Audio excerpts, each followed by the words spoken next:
எல்லாரும் எப்படி இருக்கீங்க? நல்லா இருக்கீங்களா? டுடே ஸ்பெஷல் பச்சைப்பயிறு கட்லட். தேவையான பொருட்கள்: பச்சைப்பயிறு ஊற வச்சு, பச்சை மிளகாய், சோம்பு, கருவேப்பிலை, கொத்தமல்லி போட்டு அரைச்சி வச்சுருக்கேன். வெங்காயம், பச்சரிசி, கார்ன்ஃப்ளவர் மாவு, எண்ணெய் தேவையான அளவு. வாங்க வீடியோக்குள்ளே போகலாம். இப்போது இதை அரைச்சி வச்ச மாவை இதில் போட்டுக்கணும். போட்டுட்டு வெங்காயம்,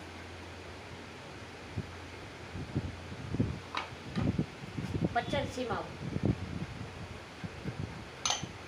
கார்ன்ஃப்ளவர் மாவு, உப்பு நான் அதிலே போட்டு அரைச்சி வச்சுட்டேன். வேணும்னா போட்டுக்கலாம். இதை மொத்தம் அரைச்சி வச்சுட்டு உங்களுக்கு நான் கட்லெட்டாக போட்டு காட்டுறேன்.